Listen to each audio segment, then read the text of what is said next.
북한에서 가장 부러움받는 자리가 있습니다. 바로 최고존엄 전용기 조종사입니다. 평양 중심부 아파트, 특별 배급, 자녀들, 명문대 진학까지 보장받는 이 자리에 있던 한 남자가 어느 날 모든 걸 버리고 탈북을 결심했습니다. 과연 그 비행기 안에서 무슨 일이 있었길래 25년 쌓아온 모든 것을 포기했을까요? 지금부터 그 이야기를 들려드리겠습니다. 이 영상이 도움이 되셨다면 구독과 좋아요 부탁드립니다. 제 이름은 박철수입니다. 지금은 대한민국 국민이지만 한때 저는 북에서 가장 부러움받는 자리에 있었습니다. 바로 최고존엄 전용기 조종사였습니다. 1998년 제가 36살 되던 해였습니다. 순안공항 특별경납고로 발령 통지서를 받았을 때 저는 하늘을 날 듯 기뻤습니다. 18년간 군 조종사로 살아오면서 꿈꾸던 자리였으니까요. 우리 집안은 그날부터 달라졌습니다. 평양 중심부 아파트 배정, 특별 배급, 자식들 좋은 학교 입학. 여러분도 아시다시피 북에서는 이런 게 곧 계급이고 권력입니다. 여보, 당신 덕분에 우리 애들이 이렇게 잘 사는 거예요. 아내 순이가 그렇게 말할 때마다 저는 가슴이 뿌듯했습니다. 딸 미영이는 김일성종합대학 외국어학부에, 아들 성민이는 군에 입대해서 포병으로 복무 중이었습니다. 청진에 계신 75살 어머니께는 매달 쌀 20kg씩 보내드릴 수 있었습니다. 일반 주민들이 배급도 제대로 못 받던 시절의 말입니다. 제 하루는 새벽 5시에 시작됐습니다. 경납고 옆 숙소에서 일어나 체조를 하고 6시에 아침 점호를 받았습니다. 조종사 동기들과 함께 식당에서 아침을 먹는데 그 식판만 봐도 특별했습니다. 흰쌀밥에 계란 2개, 된장찌개, 김치, 그리고 고기 반찬까지. 밖에서는 강냉이죽으로 끼니를 때우는데 말입니다. 박대좌, 자네는 정말 복받은 사람이야. 이 나이에 최고존엄을 모시다니. 선배 조종사가 그렇게 말했습니다. 저도 그렇게 믿었습니다. 조국과 수령님을 위해 헌신하면 이렇게 보답을 받는다고. 이게 우리 체제의 우월성이라고 생각했습니다. 비행 임무가 없는 날에는 시뮬레이터 훈련을 했습니다. 일주일에 한 번은 평양 시내 집에 갈 수 있었는데 그때마다 아내와 딸이 반겨주는 모습이 좋았습니다. 군대 간 아들 생각에 가슴이 아팠지만 곧 제대하면 어머니를 모시러 청진에 갈 거라고 했습니다. 효자였습니다. 경납고는 일반인은 절대 못 들어오는 곳이었습니다. 보위부 요원들이 3중으로 경계를 섰고 저희 조종사들도 매번 신원 확인을 받아야 했습니다. 최고존엄 전용기는 인류신 기종이었는데 정비만 전담하는 기술자들이 20명도 넘었습니다. 비행 한 번 하면 엔진부터 시작해서 모든 부품을 점검했습니다. 그때만 해도 저는 의심하지 않았습니다. 가끔 장마당에서 들리는 소문들, 지방에서 굶어 죽는 사람들 이야기. 그런 건 다 삐라나 적들의 선전이라고 생각했습니다. 제가 보는 평양은 잘 살았으니까요. 거리는 깨끗했고 사람들은 웃고 있었고 저희 가족은 행복했습니다. 2010년 가을이었습니다. 단풍이 아름답던 계절이었습니다. 그날도 저는 평소처럼 비행 스케줄을 확인하고 있었습니다. 다음 주에 원산으로 가시는 일정이 잡혀 있었습니다. 저는 그저 성실하게 임무를 수행하면 된다고 생각했습니다. 하지만 그때 저는 몰랐습니다. 제 삶이, 제 가족의 운명이 곧 완전히 뒤바뀔 거라는 것을 말입니다. 2011년 3월, 그날을 저는 평생 잊을 수 없습니다. 원산으로 가시는 비행이었습니다. 기장은 리 대좌, 저는 부조종사로 탑승했습니다. 이륙전 점검을 마치고 활주로로 나갔을 때 날씨가 참 좋았습니다. 봄 햇살이 따뜻하게 비쳤습니다. 여러분도 아시다시피 조종사에게 날씨는 그날의 운명 같은 겁니다. 비행은 순조로웠습니다. 고도 10,000m, 순항 속도. 기내는 조용했습니다. 저희는 조종석에서 계기판만 확인하면 됐습니다. 최고존엄께서는 뒷좌석에 계셨고 승무원 2명이 시중을 들고 있었습니다. 그런데 그때였습니다. 꺄, 악. 여자의 비명 소리가 기내에 울려 퍼졌습니다. 날카롭고 공포에 질린 비명이었습니다. 저는 깜짝 놀라 뒤를 돌아보려 했지만 리 대좌가 제 팔을 꽉 잡았습니다. 앞만 봐. 우리는 아무것도 못 봤어. 리 대좌의 목소리는 떨리고 있었습니다. 저도 온몸이 얼어붙었습니다. 그 후로 10분쯤 지났을까요? 기내는 다시 조용해졌습니다. 하지만 제 심장은 미친 듯이 뛰었습니다. 손이 떨려서 조종관을 제대로 잡을 수가 없었습니다. 착륙 후 저희는 평소처럼 점검에 들어갔습니다. 기체 외부 점검, 엔진 상태 확인, 그리고 블랙박스 녹음 확인. 이건 매 비행마다 하는 필수 절차였습니다. 기장과 부조종사의 대화, 관제탑과의 교신, 그리고 기내 소음까지 모두 녹음됩니다. 정비사가 헤드폰을 끼고 녹음을 듣다가 얼굴이 하얗게 질렸습니다. 그는 재빨리 헤드폰을 벗고 주변을 살폈습니다. 그리고 저와 리 대좌에게 고개를 가로저었습니다. 이건 없던 걸로 해야겠습니다. 저는 그날 밤잠을 이룰 수가 없었습니다. 그 비명이 귓가에서 떠나지 않았습니다. 20살도 안 돼 보이는 젊은 여승무원이었습니다. 아침에 경납고에서 봤을 때 환하게 웃던 얼굴이 자꾸 떠올랐습니다. 며칠 후 그 승무원이 보이지 않았습니다. 동료에게 물었더니 갑자기 다른 곳으로 전출됐대요 라고만 했습니다. 하지만 우리 모두 알고 있었습니다. 북에서 전출이 무슨 뜻인지 말입니다. 그 일이 있고 한 달쯤 지났을 때였습니다. 동료 조종사 최소자가 불려갔습니다. 보이부였습니다. 그는 며칠 전 술자리에서 이런 말을 했었습니다. 우리가 모시는 분이 정말 인민을 위하시는 분일까?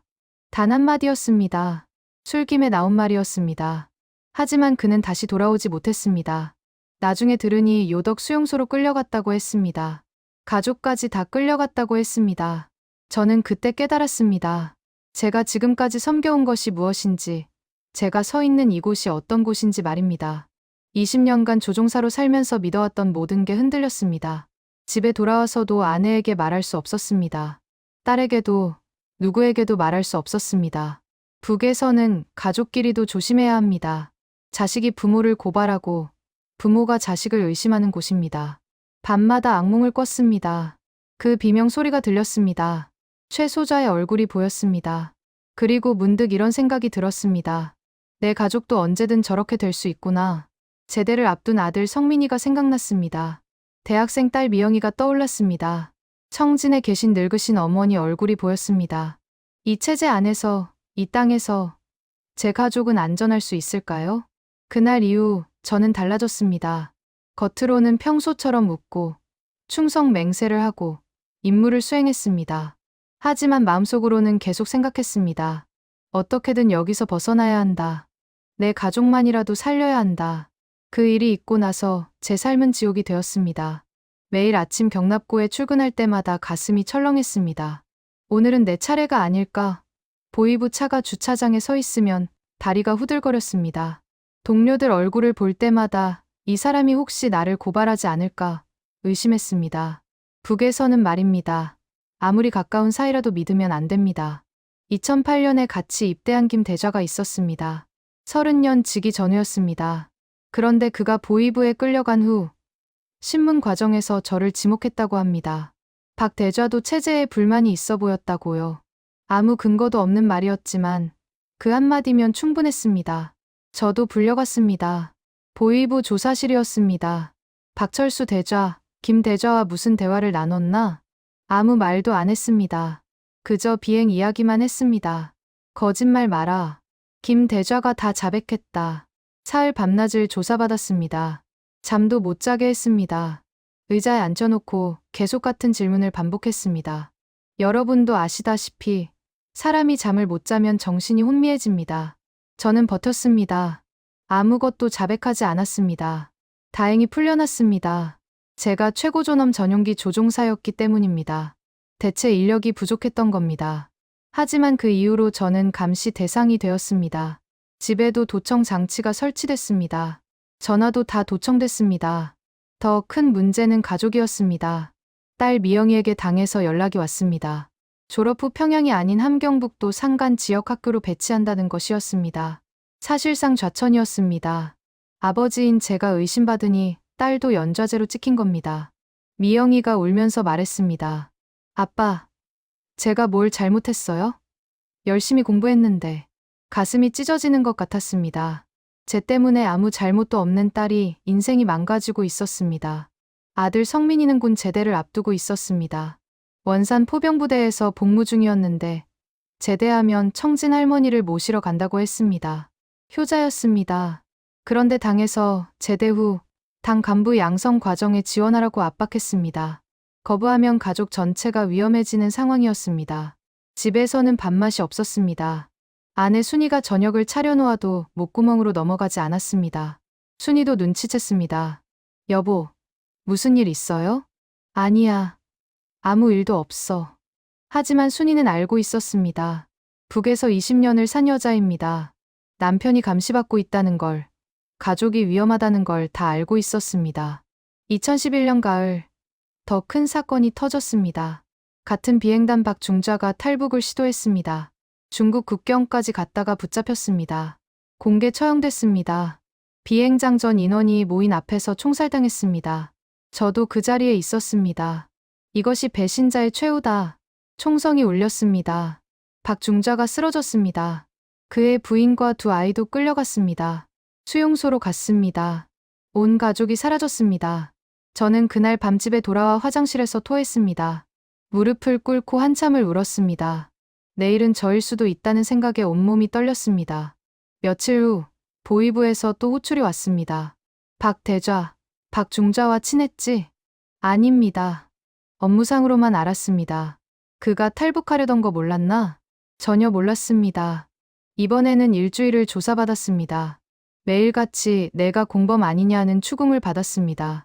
저는 버텼습니다. 하지만 알았습니다. 이건 시간 문제라는 것을. 언젠가는 저도 저 총살대 앞에 설 거라는 것을. 집에 돌아왔을 때 순이가 물었습니다. 여보, 우리 언제까지 이렇게 살 건가요? 저는 대답할 수 없었습니다. 하지만 그날 밤, 저는 결심했습니다. 더 이상은 안 된다. 이대로 있다간 우리 가족 모두 죽는다.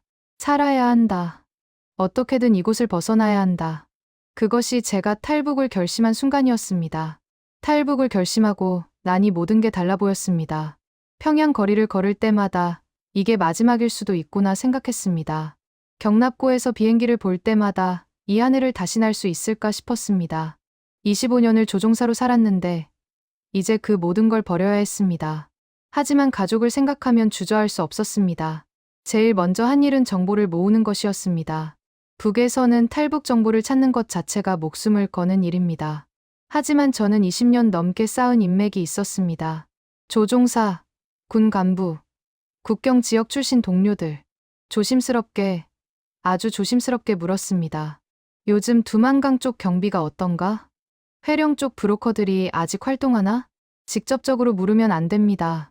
여러분도 아시다시피 북에서는 이런 질문 한마디가 고발 대상입니다. 저는 술자리에서 담배 피우면서 아주 자연스럽게 물었습니다. 돈도 모아야 했습니다. 브로커에게 줄 돈, 국경 수비대 매수할 돈, 중국에서 쓸 돈. 최소 5,000달러는 필요했습니다.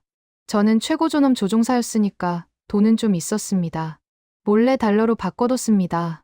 장마당 암시장에서 조금씩 눈치채이지 않게. 가장 어려운 건 가족에게 말하는 것이었습니다.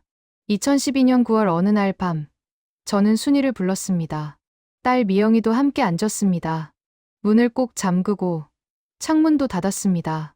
혹시라도 도청될까봐 라디오를 크게 틀어놨습니다. 우리 여길 나가야겠소. 순이가 놀란 눈으로 저를 봤습니다. 미영이는 얼굴이 하얗게 질렸습니다. 여보, 그게 무슨. 이대로 있다간 우리 다 죽소. 당신도 알잖소. 내가 감시받고 있는 거, 미영이가 좌천당한 거. 이건 시작일 뿐이요. 순이가 울기 시작했습니다. 미영이도 눈물을 흘렸습니다. 하지만 저는 더 말해야 했습니다. 성민이는 데리고 갈 수가 없소. 그 말을 하는 게 제일 힘들었습니다. 순이가 소리를 죽여 울었습니다. 아들을 어떻게 두고 갑니까? 성민이는 지금 군대에 있소. 원산 부대에. 어디 있는지도 정확히 모르오. 찾으러 가면 우리 다 잡히오. 그리고 저는 숨을 크게 쉬었습니다. 성민이는 곧 제대하면 어머니 모시러 청진에 간다 했소. 75살 어머니를 얼어붙은 강에 어찌 데리고 갑니까? 성민이라도 남아서 어머니 모셔야 하지 않겠소. 그날 밤 우리 셋은 밤새 울었습니다. 하지만 다른 방법이 없었습니다. 어머니와 아들을 데리고 갈 수 없었습니다. 데리고 가려다 모두 죽느니 셋이라도 살아야 했습니다. 10월 초 성민이가 휴가를 나왔습니다. 군대에서 1년에 한 번 나오는 귀성 휴가였습니다. 제대를 2달 앞둔 시점이었습니다. 저는 아들과 마지막 저녁을 먹었습니다. 순이가 차린 밥상이었습니다. 김치찌개에 된장국, 아들이 좋아하는 두부조림까지. 평범한 저녁 식사였습니다. 아버지, 저 제대하면 청진 가서 할머니 모시고 올게요. 할머니 연세도 많으시고 혼자 계시면 안 되잖아요. 그래, 효자로구나. 내가 있어서 아버지가 든든하다. 그 말을 하면서 제 눈에서 눈물이 났습니다. 저는 고개를 돌렸습니다. 밤에 아들이 잠들었을 때 저는 아들 방에 들어갔습니다. 자는 얼굴을 한참 들여다봤습니다. 20살, 청년이 된 아들. 제 손으로 키운 아들. 이제 다시는 못 볼 수도 있는 아들. 성민아, 미안하다. 아버지가 너를 두고 간다. 너만이라도 남아서 할머니 모셔라. 아버지를 용서해다오. 아들은 아무것도 모른 채 잠들어 있었습니다. 다음 날 아침, 아들이 부대로 돌아갔습니다. 아버지, 다음에 또 올게요. 손을 흔들며 가는 아들의 뒷모습을 봤습니다. 그게 아들을 본 마지막이었습니다. 우리는 10월 중순으로 날짜를 잡았습니다. 회령 쪽 브로커와 연결이 됐습니다. 국경수비대 매수도 끝났습니다. 준비는 다 됐습니다. 떠나기 전날 밤, 저는 평양 집을 둘러봤습니다. 20년을 산 집이었습니다. 아이들이 뛰놀던 거실, 가족이 함께 밥 먹던 식탁, 순이와 나눈 대화들. 모든 걸 버리고 떠나야 했습니다. 하지만 선택의 여지가 없었습니다. 여기 남으면 죽음이고 떠나면 살 수 있는 가능성이라도 있었습니다. 살아야 한다. 반드시 살아서 언젠가 성민이와 어머니를 다시 만나야 한다. 그렇게 저는 생사를 건 탈출을 시작했습니다. 2012년 10월 20일, 그날이 왔습니다. 새벽 3시, 평양 집을 나섰습니다. 가방 하나씩만 들었습니다. 옷 몇 벌, 돈, 그리고 가족 사진 한 장. 그게 전부였습니다. 25년 조종사 생활, 평양 아파트, 모든 걸 두고 떠났습니다. 기차를 타고 회령으로 갔습니다. 12시간이 걸렸습니다. 기차 안에서 순이와 미영이는 한마디도 하지 않았습니다. 그저 창밖만 바라봤습니다. 저도 말을 할 수가 없었습니다. 목구멍이 메었습니다. 이게 정말 마지막일까? 아니면 우리 모두 붙잡혀서 총살당할까? 그런 생각만 머릿속을 맴돌았습니다. 회령에 도착한 건 오후 4시쯤이었습니다. 브로커가 보낸 사람이 기다리고 있었습니다. 30대 남자였는데 눈빛이 매서웠습니다. 따라오시오. 말 걸지 마시고. 우리는 뒷골목으로 갔습니다. 낡은 집 지하실이었습니다. 거기 이미 다른 탈북자 가족 2팀이 기다리고 있었습니다. 모두 불안한 얼굴이었습니다. 오늘 밤 11시에 출발합니다. 그 전까지 절대 밖에 나가지 마시오. 소리도 내지 마시오. 기다리는 시간이 지옥 같았습니다. 6시간을 지하실에서 앉아만 있었습니다. 미영이가 떨고 있었습니다. 순이가 딸을 꼭 안아줬습니다. 저는 창문 없는 지하실 벽만 바라봤습니다. 성민아, 어머니, 미안합니다. 용서해 주십시오. 밤 11시, 우리는 움직였습니다. 차를 타고 국경 마을로 갔습니다. 불 꺼진 산길을 1시간쯤 달렸습니다. 차에서 내리니 바람이 차가웠습니다. 10월 말, 북쪽은 벌써 겨울이었습니다. 여기서부터 걸어갑니다. 소리 내지 마시고 제 뒤만 따라오시오. 어둠 속을 걸었습니다. 1시간을 걸었습니다. 여러분도 아시다시피 밤길을 1시간 걷는다는 게 얼마나 힘든지. 미영이가 비틀거렸습니다. 제가 딸을 부축했습니다. 조금만 참아라. 조금만. 드디어 두만강이 보였습니다. 강물은 얼어 있었습니다. 하지만 완전히 얼지는 않았습니다. 중간중간 물이 흐르는 곳이 보였습니다. 강폭은 50m쯤 됐습니다. 브로커가 말했습니다. 저기 보이는 불빛이 중국입니다. 저곳까지 가면 됩니다. 국경수비대는 제가 처리했지만 혹시 모르니 최대한 빨리 조용히 가시오. 순이가 제 손을 꽉 잡았습니다. 미영이가 떨고 있었습니다. 저도 다리에 힘이 없었습니다. 하지만 가야 했습니다. 가자. 첫 발을 내딛었습니다. 얼음이 삐걱거렸습니다. 조심조심 걸었습니다. 순이와 미영이가 뒤따라왔습니다. 10m쯤 갔을 때였습니다. 거기서 조명이 켜졌습니다. 국경수비대였습니다. 심장이 멎는 줄 알았습니다. 엎드려. 당장 엎드려. 브로커가 뇌물을 줬다고 했는데 다른 조였던 겁니다. 우리는 끝났다고 생각했습니다. 그때였습니다. 총소리가 났습니다. 하지만 우리를 향한 게 아니었습니다. 브로커 쪽이었습니다. 브로커가 수비대와 총격전을 벌이고 있었습니다. 지금이야. 뛰어. 브로커가 소리쳤습니다. 저는 미영이 손을 잡고 뛰었습니다. 순이도 뒤따라 뛰었습니다. 얼음 위를 미친 듯이 뛰었습니다. 얼음이 깨지는 소리가 났습니다. 발이 물에 빠졌습니다. 차가웠습니다. 하지만 멈출 수 없었습니다. 뛰고 또 뛰었습니다. 뒤에서 총소리가 계속 났습니다. 조명이 우리를 쫓아왔습니다. 엄마. 미영이가 넘어졌습니다. 저는 딸을 일으켰습니다. 순이가 비명을 참으며 뛰었습니다. 20m, 30m, 40m. 드디어 중국 땅이 보였습니다. 강둑이었습니다. 저는 미영이를 먼저 밀어 올렸습니다. 순이를 끌어올렸습니다. 그리고 저도 기어올랐습니다. 아빠. 미영이가 울고 있었습니다. 순이도 바닥에 주저앉아 숨을 헐떡였습니다. 저도 쓰러졌습니다. 우리는 해냈습니다. 두만강을 건넜습니다. 뒤를 돌아봤습니다. 북한 땅이 보였습니다. 조명이 강물을 비추고 있었습니다. 총소리는 멈췄습니다. 브로커는 보이지 않았습니다. 성민아, 어머니, 저희는 살았습니다. 반드시 다시 만나겠습니다. 저는 그렇게 마음속으로 기도했습니다. 중국 쪽에서 차가 기다리고 있었습니다. 우리는 차에 올라탔습니다. 그리고 어둠 속으로 사라졌습니다. 중국 땅에 발을 디뎠지만 우리는 자유롭지 않았습니다. 차는 우리를 연길로 데려갔습니다. 새벽까지 달렸습니다. 조선족 마을 낡은 집 한 채에 도착했을 때 동이 트고 있었습니다. 여기서 숨어 계시오. 절대 밖에 나가면 안 됩니다. 중국 공안이 탈북자를 잡아서 북으로 보냅니다. 그 말을 듣는 순간 제 가슴이 철렁 내려앉았습니다. 북한을 벗어났지만 여전히 우리는 쫓기는 신세였습니다. 방 하나짜리 집이었습니다. 화장실도 밖에 있었습니다. 창문에는 커튼이 쳐져 있었습니다. 밖을 볼 수도 없었습니다. 우리 세 식구가 그 좁은 방에서 숨죽이며 살았습니다. 처음 며칠은 정신이 없었습니다. 두만강을 건널 때 젖은 옷 때문에 미영이가 열이 났습니다. 약도 없었습니다.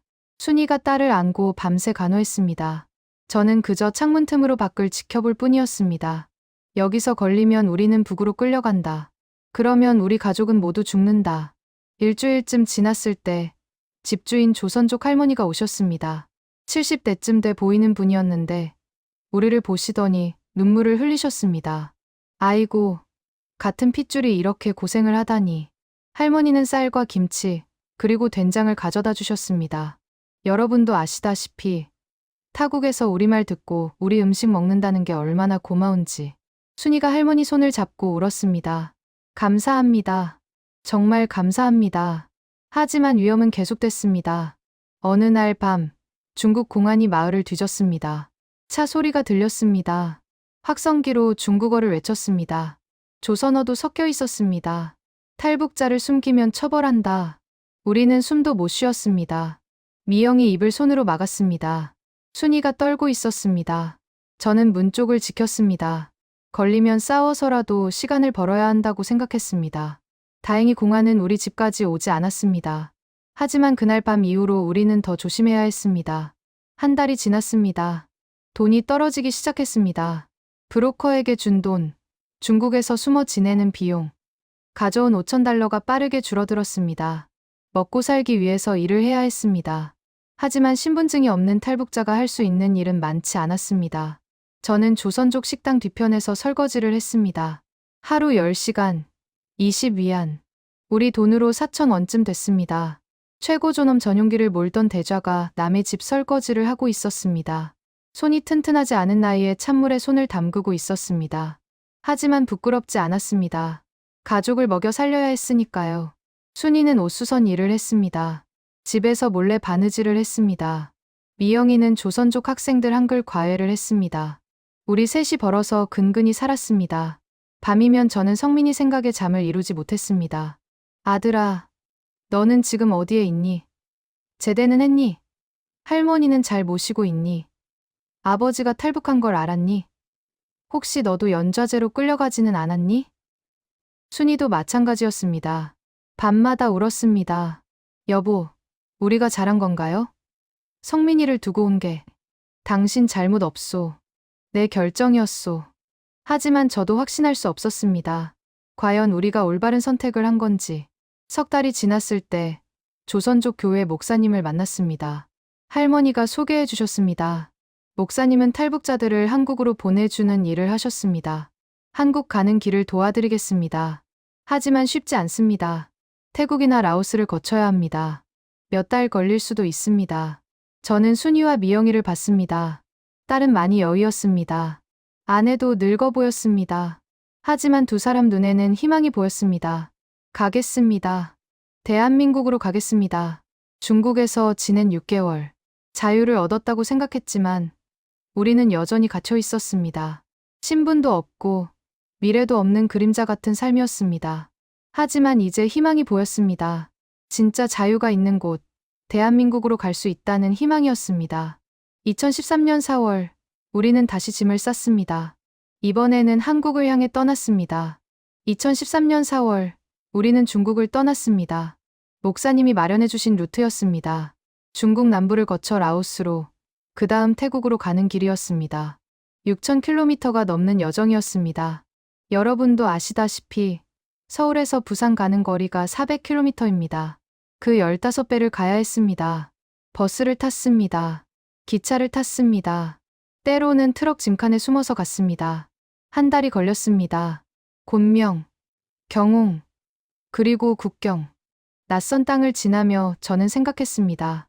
이 먼 길을 가면서도 내 마음은 늘 북에 있구나. 청진에 계신 어머니, 군대 제대했을 아들. 그들은 지금 어떻게 살고 있을까요? 라오스 국경을 넘을 때가 제일 위험했습니다. 밤에 산길을 걸었습니다. 브로커가 앞장섰습니다. 우리 말고도 탈북자 가족이 5팀 더 있었습니다. 모두 한국을 꿈꾸는 사람들이었습니다. 조용히 가시오. 국경 순찰 대가 지나갑니다. 어둠 속에서 숨죽였습니다. 멀리서 손전등 불빛이 보였습니다. 미영이가 제 손을 꽉 잡았습니다. 순이도 숨소리를 낮췄습니다. 10분쯤 지났을까요? 불빛이 사라졌습니다. 우리는 다시 걸었습니다. 새벽 5시쯤 라오스 땅에 들어섰습니다. 라오스에서 태국까지는 또 일주일이 걸렸습니다. 낡은 버스를 타고 비포장도로를 달렸습니다. 온몸이 흔들렸습니다. 미영이가 차멀미로 토했습니다. 순이가 딸을 안고 등을 두드렸습니다. 조금만 참아라. 곧 한국 간다. 태국 방콕에 도착했을 때 저는 너무 지쳐서 쓰러질 것 같았습니다. 50살이 넘은 몸으로 한 달을 도망 다닌 겁니다. 하지만 멈출 수 없었습니다. 목사님이 연락해준 태국 교회로 갔습니다.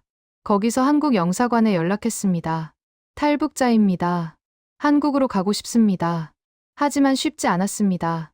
태국 이민국 수용소로 가야 했습니다. 거기서 신원 조회를 받아야 했습니다. 북한 공작원이 아닌지, 진짜 탈북자가 맞는지 확인하는 과정이었습니다. 수용소는 감옥 같았습니다. 철창이 있었습니다. 좁은 방에 10명씩 들어가 있었습니다. 화장실도 제대로 없었습니다. 음식도 형편없었습니다. 우리는 거기서 석 달을 기다렸습니다. 석 달 동안 매일 조사를 받았습니다. 당신 이름이 뭡니까? 박철수입니다. 북한에서 뭐 했습니까? 조선인민군 항공군 대좌였습니다. 최고존엄 전용기 조종사였습니다. 왜 탈북했습니까? 살기 위해서입니다. 가족을 살리기 위해서입니다. 같은 질문을 수십 번 받았습니다. 거짓말 탐지기도 했습니다. 신원 조회도 했습니다. 하지만 저는 진실만 말했습니다. 수용소에서 만난 다른 탈북자들도 있었습니다. 어떤 분은 1년을 기다렸다고 했습니다. 어떤 분은 가족이 뿔뿔이 흩어졌다고 했습니다. 우리가 언제 한국에 갈 수 있을까요? 기다려야지요. 우리한테 선택권은 없습니다. 밤이면 수용소 철창 사이로 별을 봤습니다. 북쪽 하늘을 바라봤습니다. 성민아, 아버지는 지금 태국에 있다. 곧 한국에 간다. 너도 언젠가는 자유를 찾을 수 있기를 기도한다. 순이도 매일 기도했습니다. 하나님, 우리를 한국으로 보내주십시오. 성민이와 어머니도 지켜주십시오. 육신은 태국에 있었지만 마음은 늘 북에 있었습니다. 석 달 후, 드디어 통보가 왔습니다. 한국행이 허가됐습니다. 그 말을 듣는 순간 저는 무릎을 꿇고 울었습니다. 순이도 울었습니다. 미영이도 울었습니다. 우리는 서로 껴안고 한참을 울었습니다. 2013년 8월, 우리는 비행기에 올랐습니다. 인천으로 가는 비행기였습니다. 창밖으로 구름이 보였습니다. 저는 조종사였습니다. 평생을 하늘을 날았습니다. 하지만 이번 비행은 달랐습니다. 이건 자유를 향한 비행이었습니다. 승객 여러분, 곧 인천공항에 착륙합니다. 그 안내 방송을 들었을 때 제 가슴이 터질 것 같았습니다. 대한민국, 우리가 드디어 도착했다. 비행기가 착륙했습니다. 바퀴가 땅에 닿는 순간 저는 또 눈물이 났습니다. 우리는 살았습니다. 자유 대한민국에 도착했습니다. 인천공항에 내렸을 때 저는 대한민국 땅을 밟았습니다. 공항 로비가 너무 밝았습니다. 사람들이 웃으며 걸어 다녔습니다. 아무도 우리를 감시하지 않았습니다. 아무도 우리를 의심하지 않았습니다. 이게 자유구나 실감했습니다. 통일부 직원들이 우리를 맞아주었습니다. 대한민국에 오신 걸 환영합니다. 그 한마디에 저는 또 눈물이 났습니다. 환영이라는 말을 들어본 게 언제였습니까? 북에서는 늘 감시와 의심뿐이었습니다. 하나원에 갔습니다. 탈북자 정착 교육을 받는 곳이었습니다. 석 달 동안 한국 사회에 대해 배웠습니다. 은행 사용법, 병원 가는 법, 지하철 타는 법. 여러분은 당연한 것들이지만 우리에게는 모든 게 새로웠습니다. 제일 놀란 건 편의점이었습니다. 24시간 문을 연다고요? 네. 밤에도 물건을 살 수 있어요. 북에서는 배급소에서 정해진 시간에만 물건을 받았습니다. 그것도 있으면 다행이었습니다. 그런데 여기는 새벽에도 가게가 열려 있고 먹을 것이 넘쳐났습니다. 마트에 갔을 때는 더 충격이었습니다. 쌀이 산처럼 쌓여 있었습니다. 고기도, 과일도, 채소도. 북에서는 한 달 배급으로 쌀 3kg 받으면 다행이었습니다. 그것도 옥수수가 섞인 쌀이었습니다. 그런데 여기는 말로 표현할 수가 없었습니다. 순이가 제 손을 잡고 말했습니다. 여보, 우리 잘 온 거 맞죠? 그럼요. 우리 잘 왔소. 하나원을 나와서 정착금을 받았습니다. 작은 원룸을 얻었습니다. 서울 외곽이었지만 우리에게는 궁전 같았습니다. 수도꼭지를 틀면 물이 나왔습니다. 스위치를 누르면 불이 켜졌습니다. 겨울에도 따뜻했습니다. 하지만 적응은 쉽지 않았습니다. 말투가 달랐습니다. 북에서 쓰던 단어가 여기서는 통하지 않았습니다. 동물하고 하면 사람들이 이상하게 봤습니다.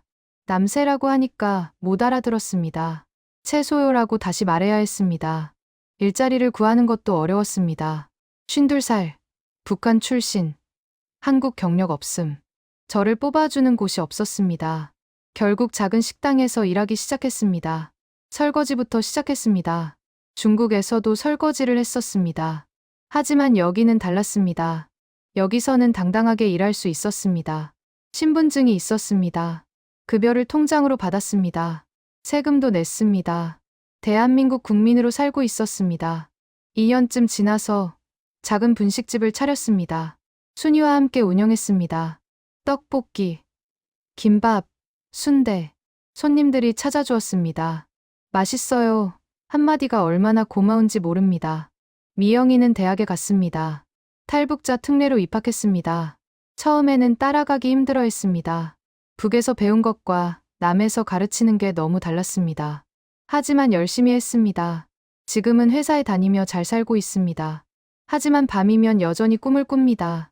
성민이 꿈을 꿉니다. 군대 제대하고 청진해서 할머니 모시고 사는 아들. 저를 원망하고 있을까요? 아니면 아버지를 이해해 줄까요? 할머니는 건강하실까요? 아들은 결혼했을까요? 손주를 봤을까요? 인터넷으로 북한 소식을 찾아봅니다. 혹시 아들 이름이 나오지 않나? 어머니 소식이 있지 않나? 하지만 아무것도 알 수 없습니다. 통일이 되면 다시 만날 수 있을까요? 저는 이제 예순을 바라봅니다. 어머니는 80을 넘기셨을 겁니다. 아들은 30을 넘겼겠지요. 저는 살아생전에 꼭 다시 만나고 싶습니다. 여러분께 부탁드립니다. 북에 있는 사람들도 우리와 같은 사람입니다. 같은 말을 쓰고, 같은 음식을 먹고, 같은 피가 흐릅니다. 다만 태어난 곳이 달랐을 뿐입니다. 우리 세대의 통일을 봤으면 좋겠습니다. 제가 성민이를 다시 안아볼 수 있었으면 좋겠습니다. 어머니 산소에 절이라도 올릴 수 있었으면 좋겠습니다. 자유는 공짜가 아닙니다. 저는 아들을 두고 왔습니다. 어머니를 두고 왔습니다. 목숨을 걸고 얼어붙은 강을 건넜습니다. 그렇게 얻은 자유입니다. 이 땅에서 숨 쉴 수 있다는 것, 마음대로 말할 수 있다는 것, 두려움 없이 잠들 수 있다는 것. 그게 얼마나 소중한지 여러분께서도 기억해 주셨으면 합니다. 그리고 언젠가 우리가 다시 하나가 되는 날이 오기를 간절히 기도합니다. 대한민국 만세, 자유 만세, 그리고 통일이 되기를. 저 박철수는 오늘도 분식집에서 떡볶이를 만들며 언젠가 아들과 함께 이 떡볶이를 먹는 날을 꿈꿉니다. 감사합니다.